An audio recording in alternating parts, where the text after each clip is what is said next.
안녕하세요. 대입논술 연구소입니다. 우선 많은 분들께서 참여해 주셨는데요. 감사하다는 말씀 드리면서 시작하겠습니다. 시간이 아깝지 않은 강의 약속드리겠습니다. 우선 목차인데요. 여러분이 이번 시간에는 경희대 논술 구조, 논제 특징, 가산점 획득 방법, 실전 적용법, 실제 합격생의 자세한 수기까지 확인하실 수 있습니다. 모든 내용은 대전 외곽에서 논술 공부를 하고 경희대, 광운대 등 여러 학교를 합격하여 강남 논술학원에서 근무 후 회사를 설립한 대표인 제가 직접 기획했다는 점 말씀드리고 넘어가겠습니다.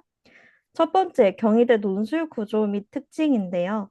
우선 경희대는 매년 모의고사와 같은 형태로 문제를 출제한 것을 확인하실 수 있습니다. 실제로 보시면 2024년, 2025년 기출이 2024, 2025년 모의와 형태가 매우 같은 것을 확인하실 수 있습니다. 따라서 올해도 논제 1은 다의 시각에서 가와 나의 입장에 대하여 평가하는 문제가, 논제 2는 라, 사를 입장이 유사한 두 부류로 묶어서 그중 한 입장을 요약하고 이를 바탕으로 다른 입장을 비판하는 문제가 나올 겁니다. 글자 수도 매년 정해져 있으니 예를 들어 논제 1의 경우 다의 시각 요약 300자, 가와 나에 대한 평가 각각 300자, 이렇게 총 900자 정도로 생각하고 연습하면 좋겠죠. 또 보시면 평가, 분류, 요약, 비판이라는 말이 눈에 띕니다. 다른 제시문과의 관계와 맥락 속에서 의미를 입체적으로 해석할 수 있는지를 확인하는 것이 경희대 논술 문제의 가장 큰 특징입니다. 따라서 해당 유형을 오늘 확실하게 분석해 드리도록 하겠습니다. 우선 평가하기인데요. 평가, 비판하기에도 요약은 필수로 들어갑니다. 또 평가의 주제가 되는 제시문이 존재하겠죠. 1번 논제에서는 다가 될 거고 2번 논제에서는 라사 중 두 제시문이 될 겁니다. 그러므로 다와 라사 중 선택한 두 제시문을 읽을 때에는 평가, 즉 기준점이 되는 관점의 재료를 찾는다는 생각으로 읽고 요약을 해주셔야 합니다. 평가 대상이 되는 제시문 가, 나, 라, 마 중 나머지 두 제시문 또한 평가하기 유리한 내용으로 요약하는 것이 좋습니다. 어떤 입장인지 몰라서 당황하거나 독해 방향이 어긋나는 것을 방지하기 위해 한쪽 제시문을 하나의 입장으로 우선 확정을 해놓고 다른 제시문을 이와 유사한지 이질적인지에 따라 분류하는 것이 가장 확실한 방법입니다. 당연히 첫 제시문 독해가 가장 중요하겠죠. 그런데 앞 제시문에서 시등이 나와서 정보가 많이 없어서 핵심어 도출이 어렵다면 다른 제시문을 기준으로 삼는 것이 좋습니다. 물론 시 분석법 또한 오늘 설명드릴 예정이니 걱정하지 않으셔도 됩니다. 분류할 때에는 분류의 기준을 밝히는 것이 가장 중요합니다. 예를 들어서 국가 통치에 있어서 구체적으로요. 라마는 이성을 중시하는 데 반해 바사는 감정을 중시한다. 이런 식으로 분류의 기준점을 확실히 제시해 주는 것이 좋습니다. 분류 후에 요약하는 것 역시 핵심 쟁점과 관련지어 응집력 있게 작성해 주시는 것이 가장 좋습니다. 자, 이제 실전으로 들어갈 건데요. 우선 평가형 글쓰기에 대해서 말씀드리겠습니다. 단은 단일한 입장일 수도 복합적인 입장일 수도 있다는 점 반드시 유의하시기 바랍니다. 예를 들어서 2025년 기출에서는 다가 윤리적 문학관이라는 단일 관점을 제시했다면 네, 시경 문제 맞고요. 뒤에서 함께 살펴볼 겁니다. 미리 말씀드리자면 2025년 모의에서는 다는 새말에 대한 상반된 입장을 모두 포함하고 있었습니다. 따라서 다의 논리 체계가 일관적인지 아니면 이중적 논거가 있는지를 먼저 살펴보시기 바랍니다. 실제 2025년 모의 1번 논제의 제시문 다입니다. 양쪽 의견이 모두 서술되어 있는 제시문인데요. 제시문 주제도 함께 살펴봅시다. 경희대가 최근 떠오르는 사회적 쟁점을 담으려고 노력을 했죠. 기출 문제를 보시면서 이런 다양한 점을 함께 분석해 보시면 좋습니다. 자, 새말에 대해 붉은색으로 강조한 부분을 봅시다. 어떤 사람들은 급식체 같은 청소년 세대 특유의 언어가 기존의 언어 질서나 규범을 파괴하는 데 일조할 뿐이므로 되도록 사용을 자제할 것을 권고한다. 또한 이들은 말이나 글이 담당하는 기본적인 의사소통 기능에 주목한다. 그런 점에서 이응지읒이나 띵작 같은 급식체 표현들은 단순한 언어 유희의 산물이 아니라 사회적으로 통용되는 언어 규범을 해치는 독소처럼 간주해야 한다고 생각한다. 여기서 주의할 점은요. 글쓴이가 이들을 어떤 사람들은 이라고 표현했다고 해서 이들을 비판하고 있다는 나의 견해가 개입되면 안 된다는 겁니다. 기존의 배경 지식이나 나의 윤리의식에 의해서 제 시문에 대한 평가가 이루어지고 편견이 세워지면 안 된다는 말이에요. 오로지 글쓴이의 판단을 따라가야 합니다. 계속 읽어봅시다. 인간 언어의 발달에서 잔소리꾼이나 언어 불평자는 늘 있었다. 그런데 불평자라고 이야기를 했잖아요. 불평자는 말 그대로 불평하는 사람이죠. 하지만 글쓴이가 이들에 대해서 나쁘다고 이야기를 하고 있나요? 아니죠. 글쓴이는 이들에 대해 객관적으로 이야기하고 있습니다. 다의 두 가지 의견이 있을 수도 있다는 것을 모른다면 앞선 함정에 빠지기가 쉽겠죠. 더 읽어볼게요. 그들은 이렇게 말한다. 우리말이 위기에 빠져 있다. 우리말 교육이 하면서 쭉 현황을 설명해 줍니다. 그들의 의견이죠. 이에 대해 글쓴이는 스피커에서 들려오는 그들의 목소리에 절박함이 묻어 있다고 표현합니다. 다시 말해, 그들의 절박함을 글쓴이가 알아준 거죠. 새말에 대한 하나의 입장을 소개해 준 거고요. 이처럼 새마을에는 불통 언어, 한글 파괴 언어, 국적 불명의 언어와 같은 낙인이 찍힌다. 그런 가운데서도 새말들은 사용층과 범위가 지속적으로 늘어나고 있다고 글에서는 말합니다. 강조되어 있죠. 극히 자연스러운 표준어처럼 쓰이는 가성비, 식감 같은 말은 태어난 지 10살이 채 안 된 젊은 말이지만 사람들 사이에서 널리 쓰이게 되면서 우리에게 신조어 느낌을 거의 풍기지 않는다. 나는 이들이 표준어로 등재될 날이 머지않다고 생각한다. 이렇게 본다면, 자, 이렇게 본다면 이라는 말이 나오죠. 글쓴이 같은 예시가 다르다는 점도 주목하셔야 합니다. 앞에서는 이응지, 띵작 같은 다소 언어 파괴스러운 예시가 나왔고, 뒤에서는 가성비, 식감과 같은 널리 쓰이면서도 비속어스럽지 않은 예시를 들었습니다. 자, 이러한 예시들의 측면에서는 의로 읽어주셔야 해요. 독해를 섬세하게 해주셔야 합니다. 다시 본문으로 돌아갑시다. 청소년 세대 특유의 언어를 다른 세대 구성원들이 자연스럽게 쓰는 사실을 세대 간 융화와 공감 범위의 확대라는 측면에서 긍정적으로 바라볼 수 있을 것이다. 다른 의견이죠. 언어 전쟁의 승자는 청소년 세대이지만 그 전리품은 청소년 세대뿐 아니라 전 세대가 누릴 수 있다.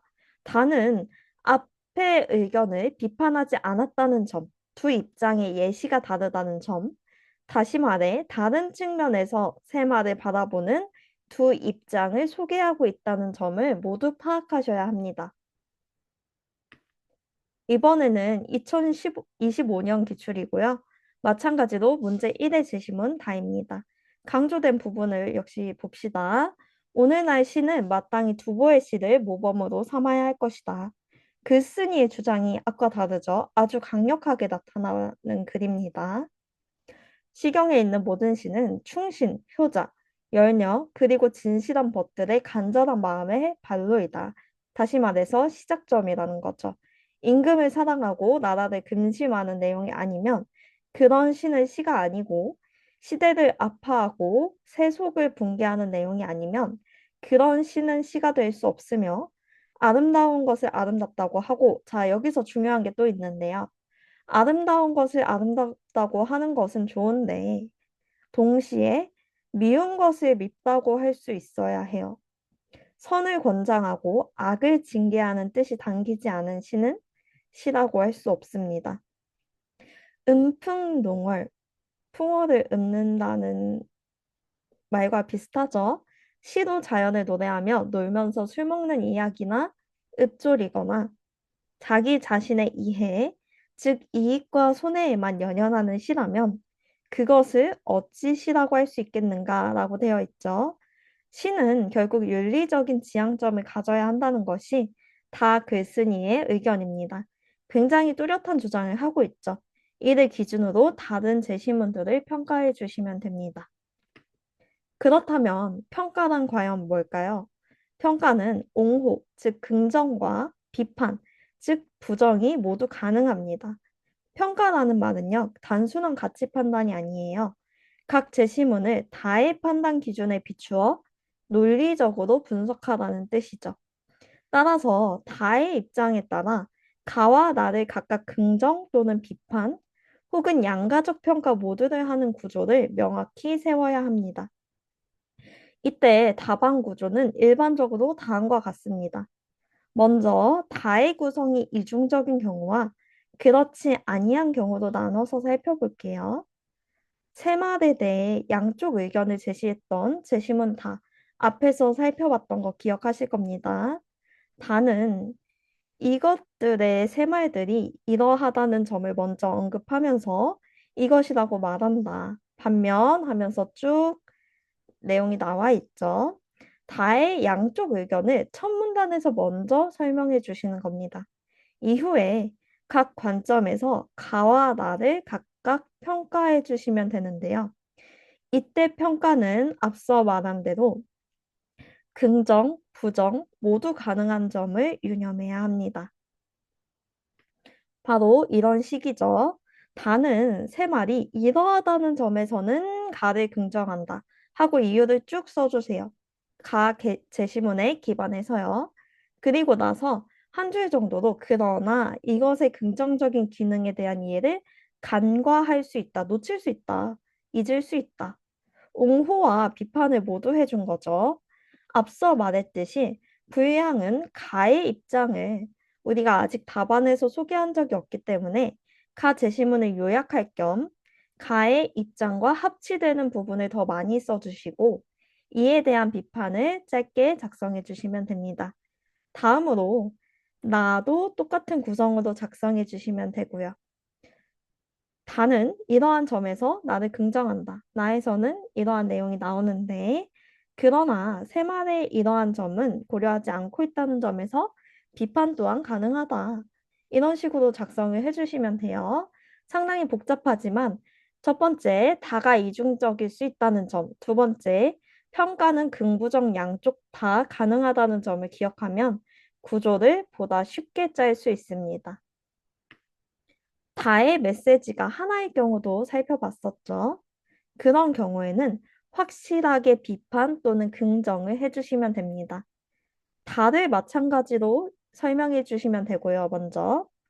이후에 가와 나를 긍정 또는 비판해 주시면 됩니다.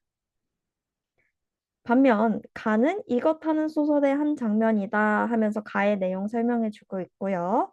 따라서 이러한 다의 관점에서 볼 때 가의 이러한 부분은 동의하기 어렵다 이런 식으로 작성을 해주시면 됩니다. 긍정 또는 부정적으로 평가하고 이유를 작성해 주시면 되는 거죠. 다음은 가산점 포인트인데요. 나만의 어휘와 표현 방식을 사용해 주시면 경희대 같은 경우에 창의성을 인정받아서 가산점을 부여받을 수 있습니다. 먼저 첫 번째, 서술어를 다양하게 쓸 수 있는데요. 예를 들어서 정당하다의 경우 타당하다, 합리적이다 등으로 변주를 줄 수 있고요. 또 문장 호응 당연히 잘 맞춰주셔야 합니다. 학생분들 주술 호응 깨지는 경우 굉장히 많고요. 조사 반복하는 경우, 동어 반복하는 경우 굉장히 많은데요. 특히 첫 시작 어휘와 서술어가 어긋나면 안 된다는 것 반드시 기억하고 확인해 주셔야 합니다. 그리고 연결어 같은 경우에는 문장 간의 논리적 호응을 나타내 줄 수 있는데요. 문단과 문단 사이의 연결을 자연스럽게 해주는 기능도 하기 때문에 우리는 답안을 구상하면서 글의 배치 또한 신경 써볼 수 있습니다. 예를 들어서 1번 첫 문단에서 다를 설명했는데 반면하면서 간단히 시작하는 게 더 좋겠죠? 그런데 다와 반대되는 내용이 가가 아니라 나에 있다면 우리는 순서를 약간 바꿔서 다, 나, 가의 구성을 취할 수 있습니다. 눈에 띄는 구성이 될 수 있겠죠? 다음으로 통일성인데요. 관점과 어조를 일관적으로 유지하는 것은 너무 당연합니다. 앞서 서술한 내용과 서로 충돌하지 않도록 특정 관점을 쭉 끌고 가셔야 합니다. 다음으로 논제 2번입니다. 앞에 있는 논제 1번보다 배점이 더 많이 설정되어 있죠. 분류와 비판을 해주셔야 하는데요. 다른 경기대 논술 강의에서는 제목도 힌트가 될 수 있으니 유심히 보라는 말씀을 드린 적이 있는데요. 경희대 논술 특징이 작품 제목을 알려주지 않아요. 화자가 나타난다면 그 화자의 상황, 정서, 태도를 분석해야 합니다. 그리고 해당 화자의 입장을 파악해 주시면 됩니다. 시에 강조된 부분을 함께 읽어봅시다. 화자는 복숭아 나무 곁으로 가고 싶지 않았다고 말합니다. 그 나무는 아마 하면서 실제로 겪어보기도 전에 선입견을 가지고 있었죠. 어떤 선입견이죠? 사람이 앉지 못할 그늘을 가졌을 거라고요. 시는 굉장히 함축적인, 응집력 있는 언어를 사용하기 때문에 이런 표현들에 특히 민감하게 반응해 주셔야 합니다. 화자는 자신만의 선입견을 가지고 복숭아 나무를 멀리했지만 결국 그 나무를 멀리서 보고 무언가를 깨닫습니다. 바로 복숭아 나무의 본질에 대해서요. 여러 겹의 꽃잎을 가지고 있다는 거, 여러 겹의 수천의 빛깔이 있다는 것을요. 그리고 나서 화자는 복숭아 나무 그늘에서 직접 저녁이 오는 소리를 듣는 등 나무와 함께하는 모습이 보입니다. 즉, 나무와 공존하는 거죠. 논술에서 굉장히 많이 나오는 윤리적 가치 중 하나입니다. 이를 바탕으로 다음 제시문들을 이해하는 것이 중요합니다. 경희대는 제시문을 유기적으로 독해해야 제대로 된 문제 풀이를 할 수 있습니다. 다음으로 마 제시문을 보실 건데요. 붉은색을 봅시다. 경쟁이라는 키워드를 독해를 제대로 하신다면 뽑아낼 수 있어요. 식물은 필요한 공간을 얻기 위해 싸운다고 합니다. 이웃 식물의 윗자리를 차지하는 것은 기본적으로 햇빛을 더 많이 받는다는 뜻이며 포자나 종자 확산의 기회도 그만큼 크다고 합니다. 자연에서 경쟁은 멈춘 적이 없다고 글쓴이는 말하죠. 앞서 살펴본 공존과 대비되는 주장이라는 것 확인하셔야 합니다. 이런 식으로 독해를 해주시면서 이번에서는요, 내 제시문 사이에서 차이를 가르는 기준점이나 제시문끼리의 같은 키워드를 추출해 주시면 됩니다. 입장 부유 각각 해주시고요. 그리고 나서 내가 더 잘 쓸 수 있는 입장을 선택해 주시면 됩니다. 그 후 내 언어로 요약하며 차근차근 논제를 수행해 주시면 되는데요. 이때 앞선 예의 경우 공존, 경쟁 등의 핵심 키워드는 그대로 살려주셔야 합니다. 그리고 우리가 미리 학습한 답안 구조대로 내용을 작성해 주시면 됩니다. 이때 내가 제시문을 나눈 기준을 정확히 답안에 기재해 주셔야 해요. 혹시 안 푼 학생이 있을까 봐 물음표 처리를 했는데요. 매년 예시 답안 구조도 매우 유사하기 때문에 경희대 뭐 첨삭을 받으시고 첨삭본을 확인하시거나 아니면 혼자 스스로 문제를 풀고 학교 측 예시답안을 반드시 살펴보시는 게 좋습니다. 물론 학교마다 예시답안에 간혹 오류가 있는 경우가 있는데 의문점이 들면은 답변이 가능한 곳에다 질문을 하시거나 채점 기준 등까지 꼼꼼히 확인해 보시는 게 좋고요. 답안 구조 함께 살펴봐야겠죠. 그 시작점에서 기준을 다음과 같이 명시해 주셔야 합니다. 선택 진영을 요약한 후 반대 진영을 비판해 주기 전에 재심은 라사는 인간 중심적 입장이고 마파는 기술 중심적 입장이다. 이런 식으로 의견을 밝혀 주셔야 하고요.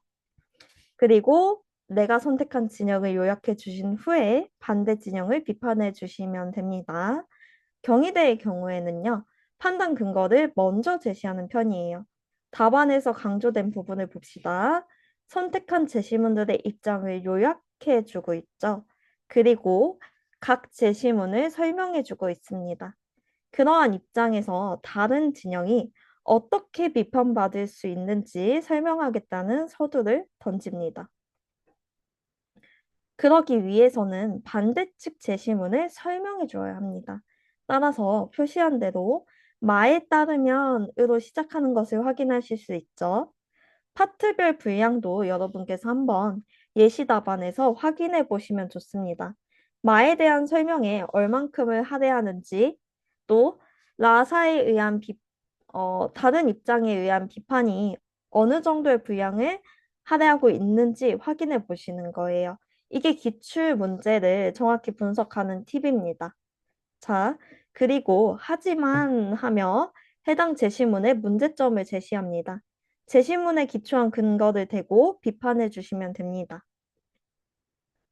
비판할 때 앞부분 요약과 근거를 겹치지 않게 쓰는 법은 다음과 같습니다. 먼저 앞선 말한 대로 기준점을 제시해 주시는데요. 이때 기준점은 제시문을 통해 도출한 핵심어여야 합니다. 앞에서는 뭐 공존, 경쟁이 되겠죠. 그에 따라 두 제시문을 요약해 주시는 게 좋고요. 이때 제시문에서 추출한 뽑아낸 말은 한 줄 정도로 제한하고 나머지는 나의 언어로 제시해 주시면 좋습니다. 나의 언어로 제시하는 게 무슨 말인지 실제 2026년 모의고사 예시 답안을 봅시다.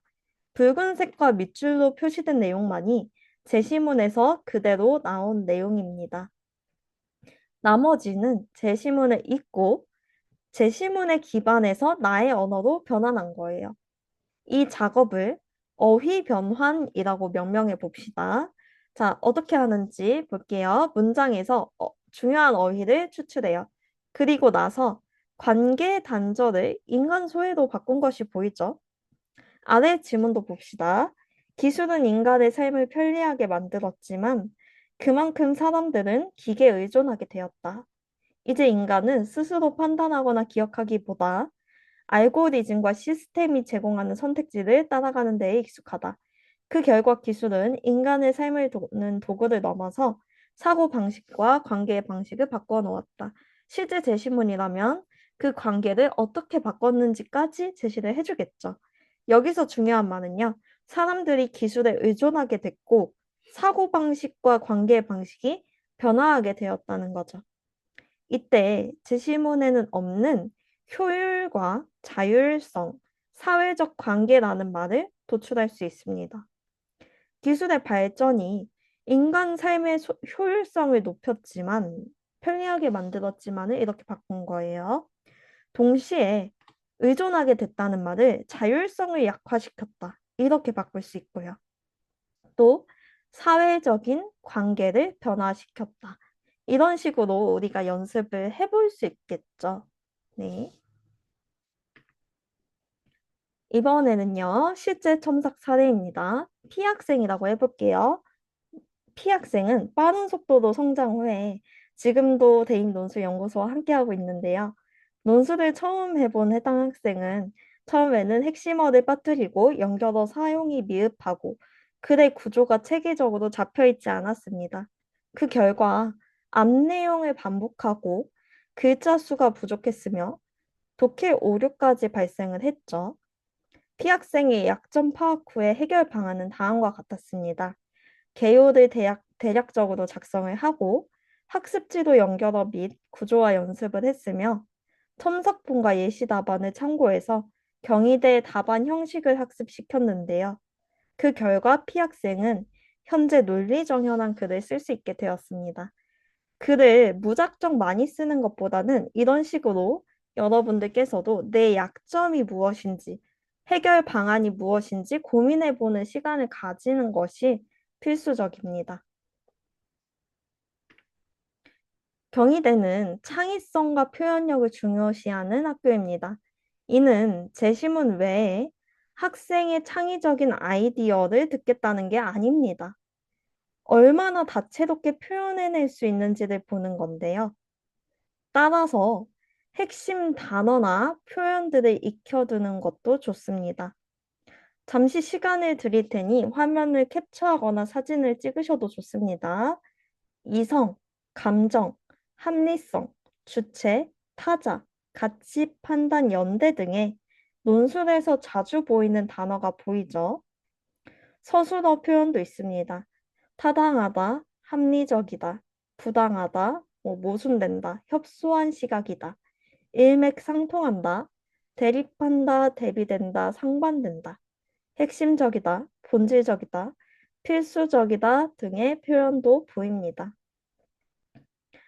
최대한 다채로운 어휘로 답안을 구성해 주시는 것이 좋습니다. 물론 문장은 간결한 게 좋겠죠. 2021년부터 2024년에는 이성과 감정, 도덕과 공동체, 법과 정의 중심의 주제였다면 2025년, 2026년에는 AI, 예술, 윤리 중심인 것을 확인할 수 있고요. 결국 이성과 감정, 인간과 기술, 개인과 공동체, 자연과 문명 등이 대립하며 이러한 구조를 비판적으로 조명하는 능력을 경희대는 평가하고 있습니다. 이러한 구조도 나왔다는 거 가볍게 확인하시면 되고요. 최근 5개년간 기출 흐름을 분석하면 2026년 실제 기출은 모의의 기후윤리 주제를 그대로 이어갈 수도 있고 AI, 데이터, 가치 판단의 문제도 확장될 가능성 또한 존재합니다. 첫 번째, 많은 논술 문제가 주제로 삼는 환경윤리에 대해서 논할 수도 있고요. 이때는 인간 중심주의와 생태 중심주의가 대립할 수 있겠죠. 가는 예를 들어서 이런 제시문이 나올 수 있을 거고요. 인간은 이성적 존재다. 자연을 이해하고 활용할 능력이 지니고요. 인간의 이러한 주체적인 점이 자연을 통제하기 때문에 문명이 진보해 온 것이다 하면서 인간 중심의 입장을 보이고 있죠. 그리고 나에서는 인간이 스스로를 자연의 주인이라 여기는 태도는 생명의 균형을 파괴한다. 가와 대립되는 거 확인하실 수 있고요. 다에서는 인간은 자연을 지배할 수도 완전히 동등하게 여길 수도 없다. 양가적 태도가 나타나 있죠. 다음은 공존 윤리입니다. 이번 모임 기후 문제에서 약간 변형되어 사회적 경쟁과 연대가 대립할 수 있겠습니다. 가에서 경쟁은 발전의 원동력이다 이런 말이 나오고요. 나에서 무한 경쟁은 인간 소외를 일으키고 공동체를 붕괴시킨다. 두 제시문이 또 대립하고 있고요. 다에서 경쟁과 연대는 상반되는 가치가 아니다. 이런 의견이 나오고 있죠. 이런 식으로 사회적인 공존과 경쟁에 대해서 나올 수도 있고요. 기술 윤리에 대해서 대립할 수도 있습니다. 기술 진보에 따른 책임 소재를 논하는 거죠. AI에게 과연 책임을 물을 수 있는가? 윤리적인 판단을 AI가 과연 할 수 있는가를 물어볼 수도 있습니다. 그래서 경희대 인문 논술 형식과 분량을 그대로 담은 2026년 경희대 사설 모의고사가 포함된 경희 파이널 패스 잠깐 소개드리고 다음 내용 이어가도록 하겠습니다.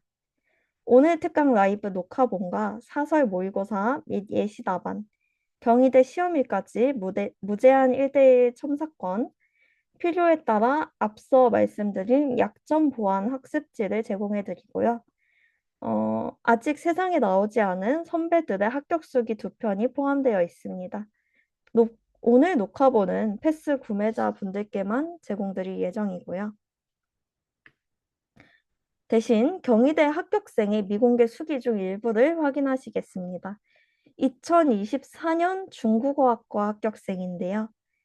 이 학생은 어떻게 이야기하고 있냐면 예시 답안과 본인의 답안을 비교해서 부족한 점을 수정하고 리라이팅, 다시 쓰기를 진행했다고 합니다. 이때 대학 측에서 제시하는 해설 앞서 말씀드렸죠. 해설도 참고해서 최대한 객관적으로 본인의 답안을 채점해 보려고 노력을 했다고 하고요. 첨삭에 해당하는 거죠. 이 과정에서 대학이 선호하는 키워드나 표현, 서술 방식을 파악하게 돼서 실력이 많이 늘었다고 합니다. 다음 수업 시간에는요, 리라이팅한 답안지를 보고 다시 점검하는 과정을 통해서 재첨삭에 해당하는 과정이죠. 자신만의 답안지를 완성해서 보관해 두었다고 합니다. 그리고 어, 그렇게 작성한 자신만의 노트와 함께 쭉 복습하는 시간을 가졌는데요. 어, 자기 자신의 서술 방식과 그 사고 과정을 한눈에 볼 수 있어서 의미 있었다고 생각한다고 합니다. 이때 문제가 있다면 수정을 반드시 해야겠죠. 논술 공부 시간도 자세히 밝혀주었는데요. 일주일 기준 스스로 정리하는 시간, 수업 시간 혹은 첨삭, 질문 시간 이런 것들을 포함해서 8시간에서 10시간 정도 공부했다고 합니다. 논술 풀이 및 해설 외에도 대학 논술에서 자주 출제되는 개념이나 앞서 말씀드렸던 공존 이런 가치들 있죠. 이런 것들이나 사회 이슈, AI 같은 것들이요. 그것들을 담고 있는 뉴스 기사를 읽고 의견을 적어보는 연습을 통해서 주중에서도 논술을 추가로 공부할 수 있었던 점이 기억에 남는다고 합니다.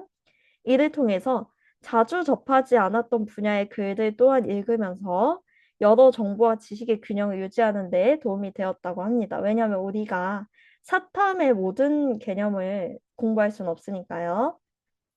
생활과 윤리나 사회 문화를 응시하지 않아서 논술, 빈출 개념 습득에 어려움이 있는 학생들도 뭐 이러한 추가적인 자료 등을 통해서 많은 도움을 받을 수 있고요. 실제로 블로그에 찾아보시면 배경 지식들 많이 올려 놓았거든요. 학습해 주셔도 좋습니다. 그리고 경희대학교의 논술 출제 방식을 정리한 프린트도 함께 보면서 논리 구조와 서술 방식 자체를 머릿속에 저장하고 예시답안 구조 있잖아요. 그런 것들을 저장하고 모든 논제에 적용해보는 훈련을 하려고 노력했습니다. 해당 학생은. 왜냐하면 앞서 저희도 분석했던 대로 경희대학교는 굉장히 오랫동안 같은 유형으로 문제를 출제해 왔는데 이에 맞춰서 글자 수까지 고려해서 이 학생은 준비를 했다고 합니다. 여러분들도 반드시 글자 수 그리고 시간까지 체크를 해보시기 바랍니다. 예시 답안을 참고해서 비판 근거를 더 치밀하고 상세하게 써내려가는 방법을 터득할 수 있었다고 하고요. 경희대 실제 시험 시간에도 구조를 완벽하게 체화해서 꼼꼼하게 개요를 작성하고 답안에 적용한 점이 차별화된 답안으로 인식되어 합격에 긍정적인 영향을 주었다고 생각한다고 합니다. 이 학생은 실제 연구소에서 조교 선생님으로 일하시고 있고요. 어, 그런데 이제 시간 관리에 대한 궁금한 점이 있으실 거예요. 앞선 합격생 수기를 참고해서 여러분들도 공부법을 한번 적용해 보시면 좋을 텐데요. 시간 관리에 대한 내용이 나왔어요. 오늘 원래 강의 시간 자체는 굉장히 압축적인 강의여서 그렇게 길지는 않을 텐데요. Q&A 시간도 준비되어 있었는데 이제 불특정 다수의 학생분들이 듣는 실시간 강의다 보니까 질문하기 어려워하는 분이 많으실 것 같아서 제가 예상 질문을 미리 준비해 왔습니다. 바로 경희대 시간관리법인데요. 제가 직접 문제를 최근에 풀어봤어요. 최대한 학생처럼 제시문에 표시를 하면서 천천히 읽어봤습니다. 최대한 빨리 필기를 하느라 글씨도 날아가는 게 보이죠. 다 제시문 요약 및 주요 주장 도출에 저는 총 6분이 걸렸습니다. 가와 나까지 합쳐서는 앞선 6분에 더한 거죠. 총 10분 44초가 걸렸는데요. 물론 달을 읽고 바로 다 글쓰기로 넘어가셔도 됩니다. 달을 요약하는 거니까요. 300자 정도로 편하신 대로 해주시면 돼요. 논제 1에 대한 글쓰기를 하는 데에는 총 17분이 걸렸습니다. 따라서 다음에 시간 분배를 생각해 주시면 됩니다. 추천합니다. 마지막 줄을 먼저 보시면요. 전체 점검에 15분이나 되는 시간을 남겨두었는데요. 이것은 실제로 15분 동안 점검을 하시라는 이야기가 아니고요. 10분 정도는 학생분들께서 자유롭게 본인이 더 약한 논제에 편하게 분배하라는 의미에서 이런 구성을 취하게 되었습니다. 이 화면도 캡처하시거나 찍으시면 도움이 될 거예요. 이는 10분 정도는, 자, 그렇고요. 가다는 15분 동안 독해를 해주시는 게 좋아요. 저는 실제로 6분이 걸렸지만 실전에서 떨리기도 할 거고요. 또 독해력의 차이도 약간은 있을 겁니다. 그래서 가다를 독해하는 시간을 15분 혹은 뒤에서 빼놓은 10분 정도를 여기다 투자할 수도 있고요. 그러면서 논제 1의 핵심어를 추출하고 앞서 보신 것처럼 간단히 메모를 해주셔도 되고요. 개요를 작성해 주셔도 됩니다. 내가 익숙하고 편한 대로 해주시면 되는데요. 다만 그 P학생처럼 처음에 나의 글이 매끄럽지 못한 느낌이 든다, 어수선하다 하면은 개요를 간단히라도 짜보시는 게 좋고요. 다음 글쓰기는 25분 동안 하시면 됩니다. 내가 표현하는데 오래 걸린다 하면은 뒤에서 빼놓은 10분을 5분, 5분 나눠서 글쓰기에다 집어넣을 수도 있는 거고요. 나만의 시간 관리를 완성을 하셔야 됩니다. 오늘 보여드린 표를 기반으로 해서요. 시험 시작하는 시간에 몇 시 몇 분이 해당 지점인지 미리 확인해 두는 것이 가장 좋습니다. 그래야 실전에서 당황하지 않고요. 그 다음, 저도 시험 볼 때 실제로 그렇게 했습니다. 논제 2로 넘어가서 제시문을 분류하고 핵심어를 추출하고 우리가 앞서 했던 작업들 있죠. 또 간단히 메모 또는 개요를 작성해 주시면 됩니다. 이후 30분 혹은 최대 40분 동안 글쓰기를 해주시면 되고요. 나머지 5분 동안 점검하거나 혹은 답안지 교체 등의 특정 상황에 대비해 주시면 되겠습니다. 오늘 준비한 강의는 여기까지인데요. 일단은 들어주셔서 감사하다는 말씀 드릴 거고요. 다른 질문이 있으신 분은 남아서 따로 채팅 또는 음성으로 질문 가능합니다. 지금 강의가 끝났으니까 나가셔도 되고요. 대입논술연구소에 강의 내용 관련해서 문의를 주셔도 되고요. 채팅이나 뭐 다른 음성 통해서 질문을 해주셔도 됩니다. 우선 녹화는 멈추도록 할게요.